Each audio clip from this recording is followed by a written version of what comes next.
प्यारी साध संगत जी, आप सबको राधा स्वामी जी। आज के सत्संग की बानी स्वामी जी महाराज की है। उपदेश सूरत शब्द के अभ्यास का वचन 20वां, शब्द 27वां। सत्संग के वचन। कोमल चित दया मंदारो परमार्थ का खोज लगाना। दुनिया में दो काम हैं, एक अर्थ, दूसरा परम अर्थ या परमार्थ। दुनिया के सभी काम दान पुण्य, यज्ञ तप, बादशाहत, कबीलदारियाँ जिसको हम परिवार भी कहते हैं, मतलब कि जो कुछ हम कर रहे हैं उसे अर्थ कहते हैं। बाकी रहा परमार्थ, जो मौत के बाद हमारे साथ जाए, वह परमार्थ है। इस दुनिया की कोई चीज़ हमारे साथ नहीं जाती, ना माँ, ना बाप, ना बेटा, ना बेटी, ना बादशाहत, ना दौलत, जहाँ तक कि ये शरीर भी साथ नहीं जाता, फिर भी हम इसका प्यार नहीं छोड़ते। इसके विपरीत जो साथ जाने वाली चीज़ है उसे हमने कभी हाथ भी नहीं लगाया। साथ जाने वाली चीज़ परमार्थ है और हर एक आदमी के अंदर है। आँखों तक 9 दरवाजे हैं।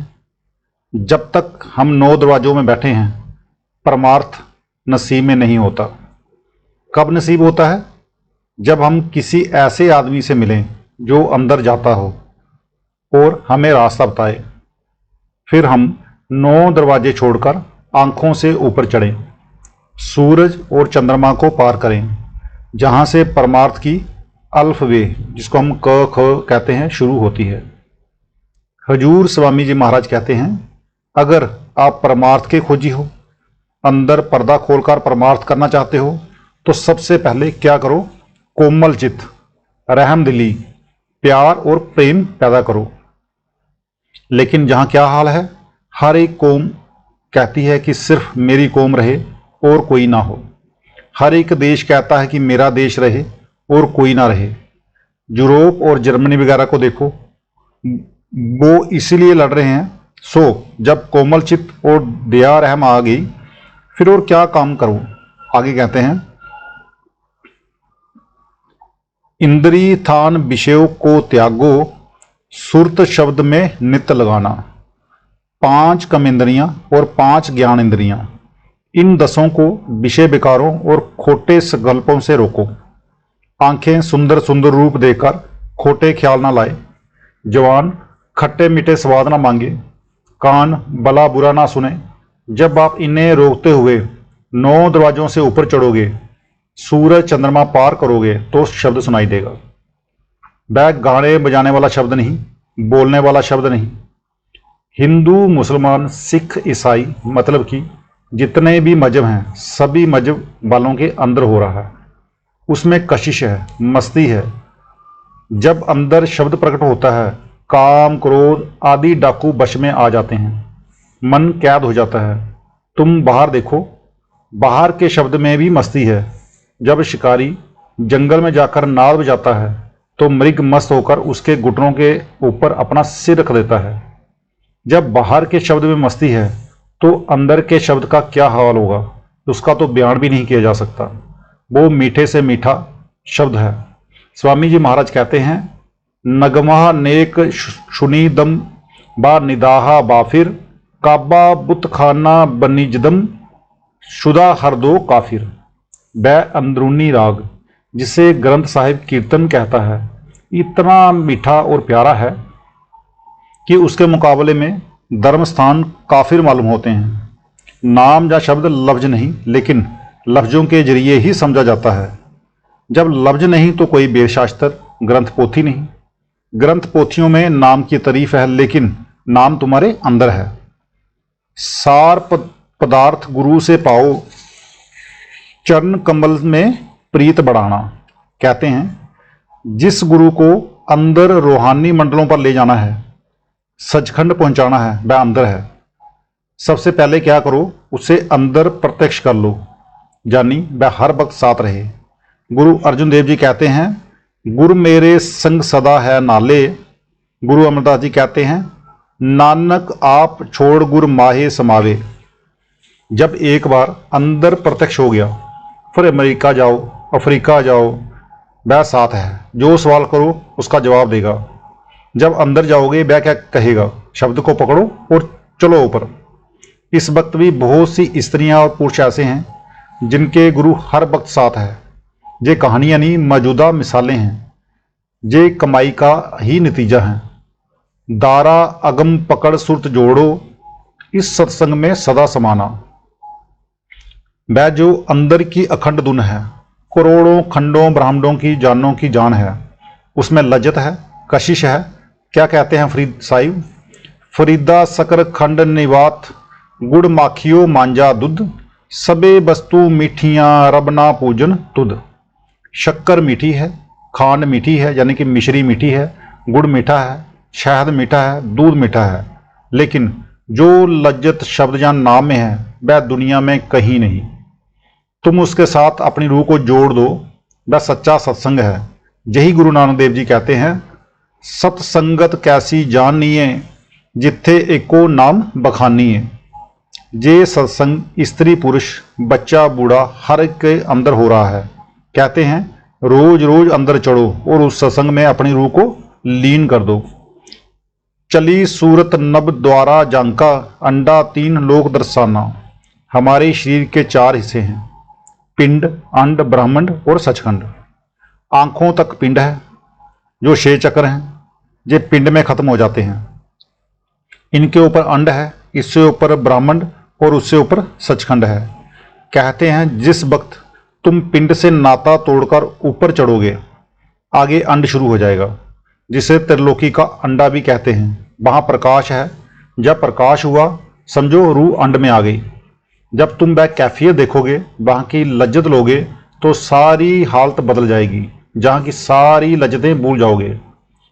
परे जाए ब्रह्मांड समानी, सुन्न सरोवर कंबल खिलाना। अब रूह अंड जानी तुरिया पद और ब्रह्मा को छोड़कर कहाँ गई, पार ब्रह्मा में। पार ब्रह्मा की रचना कैसी है, कहते हैं ला बयान, जिसका बयान नहीं किया जा सकता। वहां का कोई इशारा, वहां अमृतसर है और उसमें कमल है। जब गुरु नानक साहिब काबा गए, काजी रकनुद्दीन से मिले, उसने सवाल किया कि खुदा कहाँ रहता है, उसके महल के कितने बुर्ज हैं, कितनी खिड़कियां हैं। तो गुरु नानक साहिब जी ने बड़ा ही उत्तम जवाब दिया। ये सारी गोष्ठी उनके जन्म साखी में दर्ज है। गुरु साहिब जी कहते हैं कि आदमी का शरीर खुदा का महल है। वह जब भी मिलेगा आदमी के अंदर ही मिलेगा। इस महल के 12 बुर्ज हैं, वहां के तीनों जोड़ों की तरफ इशारा करते हुए, 1 और 1 2 और 1 3, फिर दूसरी बांह की तरफ इशारा करते हुए 3 और 3 6, इसी तरह 6 दोनों टांगों के, 6 और 6 12 हो गए। इस महल के 52 कंगूरे हैं, 32 दांत और 20 यानी दोनों हाथों और पांवों के नाखून। फिर कहते हैं होज हयाती पर बरे तिस बिच कोल अचल। इसके अंदर अमृत का रस यानी कि सरोवर है, जिसमें कंबल है। चौथी पातशाही श्री रामदास जी ने जब बाहर अमृतसर तैयार करवाना चाहा तो मिस्त्री को बुलाकर नक्शा समझाया, लेकिन जब अमृतसर बनाया तो कमल तैयार ना कर सका, उसकी जगह पानी में मंदिर बना दिया। गुरु साहिब कहते हैं ऊपर खास महल पर देवें बांग खुदाए, सुत्ते बांग ना सुन सकन रिहा खुदाई जगाई। हर एक आदमी के अंदर शब्द धुन जानी बांगे इलाही हो रही है, मगर उसे कोई नहीं सुनता। सभी बाहर ही बाहर उम्र गुजार जाते हैं। फिर कहते हैं सुत्ती पेई निवाग बस सुने न बांगा कोई, जो जागे सही न सुने साईं संधि सोई। वे अभागे हैं जो इस बांग को नहीं सुनते। जो जाकर उस बांग को सुनता है उसके अंदर परमात्मा का प्रेम प्यार पैदा हो जाता है। इस अमृतसर की रचना ब्रह्मांड में है, जो वहां जाएगा उसे देखेगा। अब तो काल कला सब हारा, मान सरोवर पैठ अनहाना। जो तीनों लोकों का मालिक है वह काल है, चौथे लोक का मालिक दयाल है। हमारी आत्मा के ऊपर स्थूल शरीर है, फिर सूक्ष्म और फिर उसके अंदर कारण। जब रूह अभ्यास करके सहंस दल कंबल में गई तो इस स्थूल शरीर का अभाव हो गया।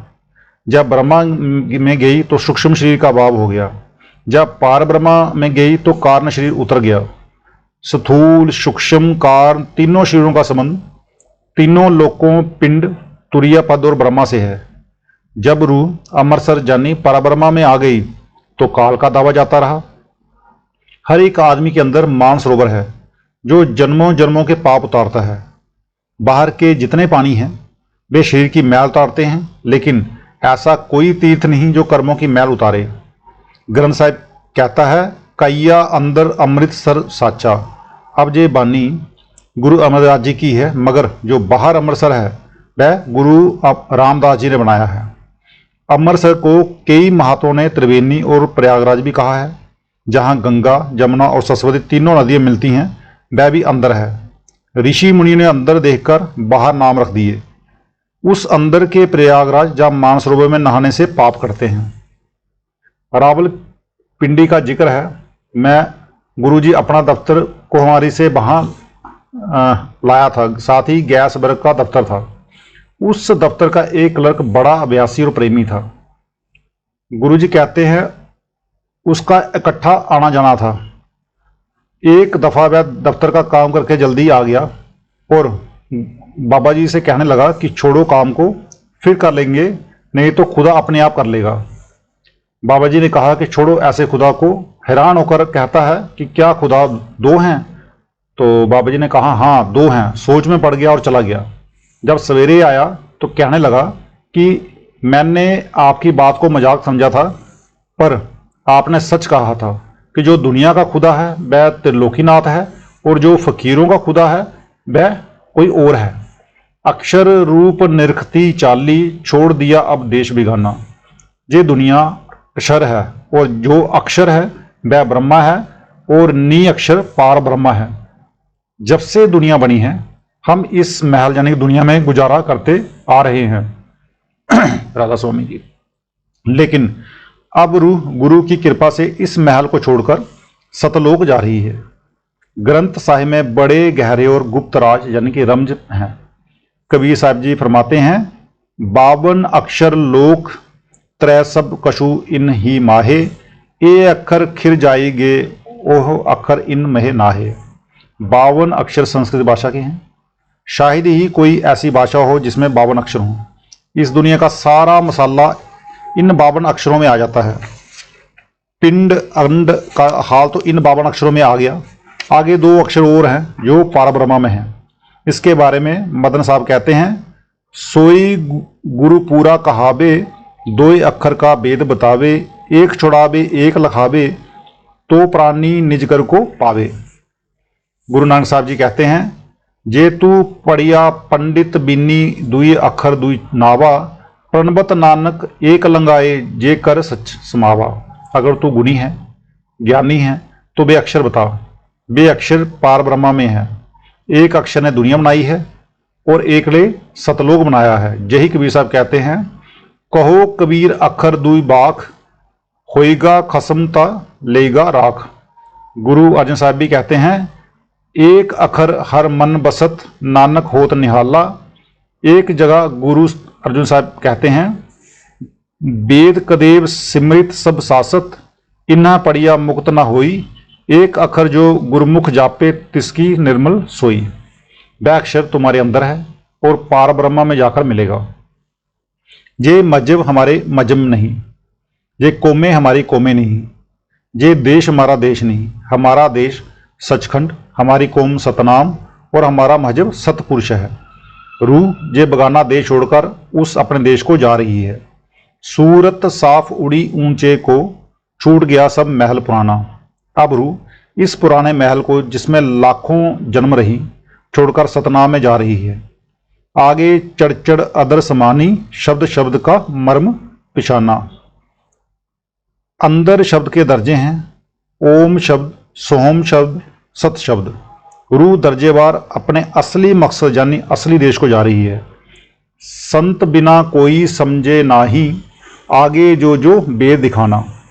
ब्रह्मा और पार ब्रह्मा तक का वेद शास्त्रों और दूसरी किताबों में आ गया है, लेकिन पार ब्रह्मा से ऊपर जो मंजिलें हैं वे सिवाय पूर्ण संतों के और किसी को मालूम नहीं। गुरु नानक साहब, कबीर साहब, मौलाना रूम, शम्स तरवेज, पलटू साहिब, स्वामी जी और कई दूसरे महात्मा जो रूहानी मंडलों पर गए, सिवाय उनके ऊपर का भेद किसी को नहीं मिला। कहने में आवे नहीं पूरा, उल्टा सुल्टा करत बखाना। उन रूहानी देशों की लीला, खूबसूरती और लज्जत, यानी कि जिसको आनंद कहते हैं हम लोग, इस दुनिया में है ही नहीं।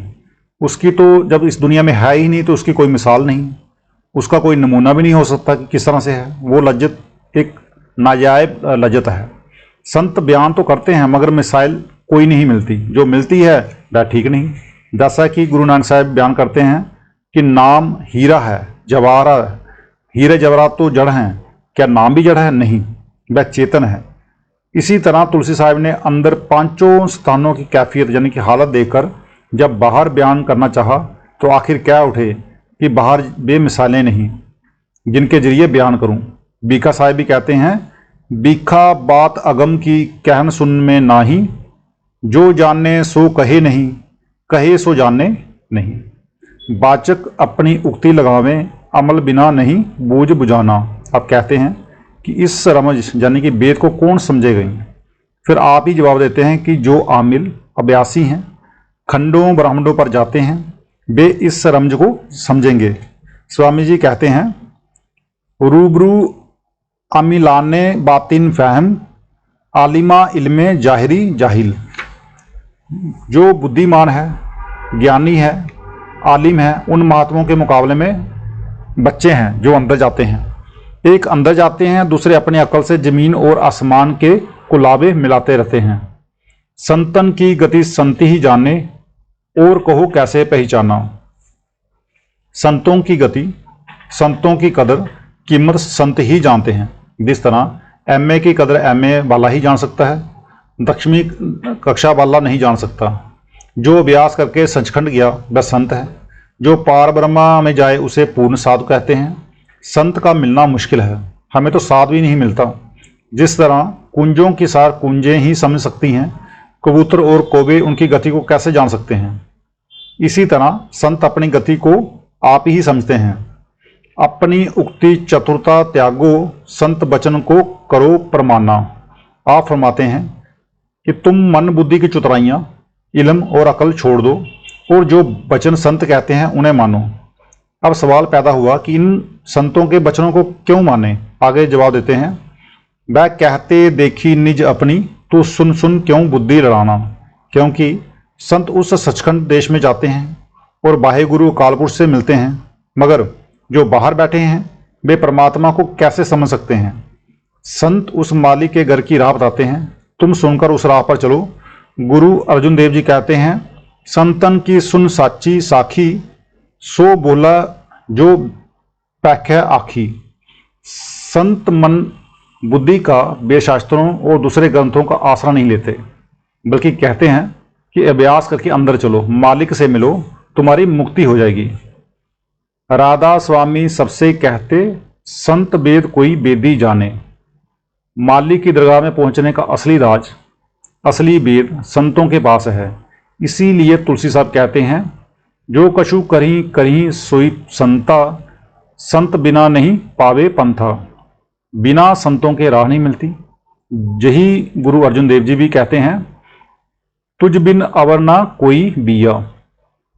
इस दुनिया की सारी दातें फना हो जाती हैं, लेकिन जो अंदर असली दात है और जिसका बीज संत देते हैं वह कभी फना नहीं होती, यानी वह कभी खत्म नहीं होती।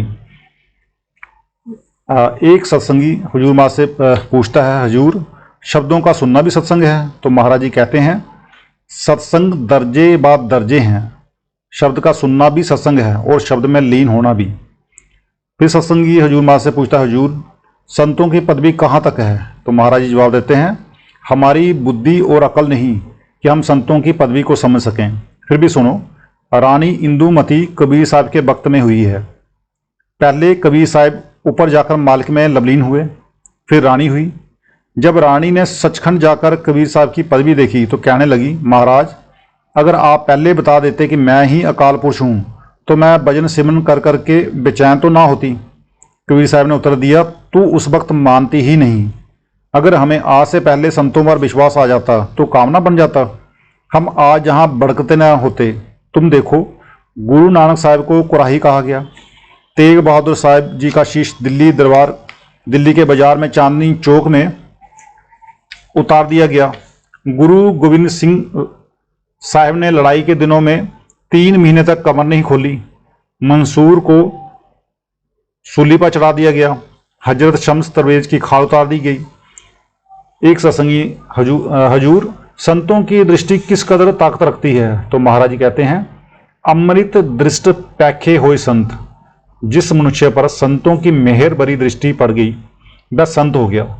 तुमने कई बार सुना होगा, तुलसी साहब कहते हैं कि जो कीड़ा पतंगा संतों के चरणों के नीचे आकर उनसे टकराकर मर जाए, संत क्योंकि परमात्मा के ध्यान में जा रहे होते हैं, उसे फायदा होता है। पेड़ सबसे नीची जोनी है, अगर संत उसका फल खा लें तो उसे भी फायदा होता है। मतलब ये कि संत कहीं भी जाएं, कुछ भी काम करें, जो उनकी दृष्टि में आ गया, जो उनके संपर्क में आ गया, सभी को लाभ पहुंचेगा, क्योंकि उनकी दृष्टि में ही अमृत है। राधा स्वामी जी।